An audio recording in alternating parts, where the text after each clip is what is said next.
Welcome back, gearheads. Today, we're diving into one of the most iconic American muscle cars of the golden era, the 1970 Oldsmobile Cutlass 442. A perfect mix of style, speed, and raw American power, the 442 wasn't just a pretty face, it was a performance monster.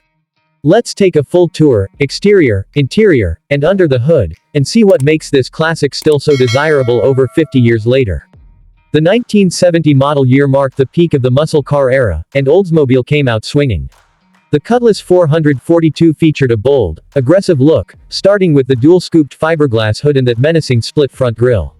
You've got quad headlights up front, a wide stance, and clean lines that run the length of the car.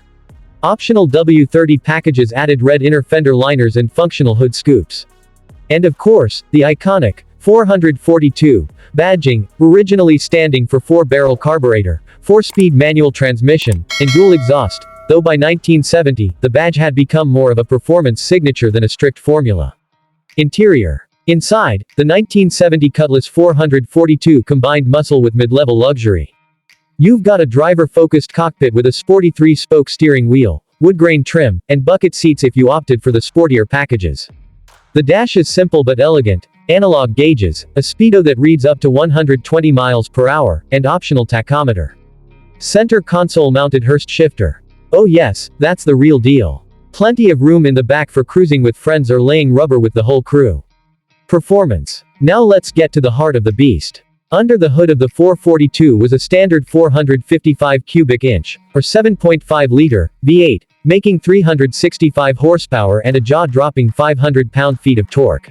The W30 package took it even further: aluminum intake manifold, special camshaft, low-restriction air cleaner, and a 4.33:1 rear axle. With this setup, 0 to 60 came in just over 5 seconds. That's muscle, baby. Transmission options included a 3-speed turbo hydromatic automatic or a 4-speed manual with a Hurst shifter. Suspension was performance-tuned, and the dual exhaust gave it that signature growl. The 1970 Oldsmobile Cutlass 442 represents everything we love about classic American muscle, power, style, and a whole lot of attitude. It was the pinnacle of Oldsmobile performance and a serious contender against the Chevelles, GTOs, and Road Runners of its day. Whether you're a collector, a restorer, or just an admirer, the 442 still stands tall as one of the greatest muscle cars ever made. Let us know in the comments, is the 1970 442 your dream ride? Or is there another legend you'd put in your garage first? If you like this video, hit that like button, subscribe, and turn on notifications so you don't miss our next classic car spotlight. Thanks for watching, and keep those engines revving.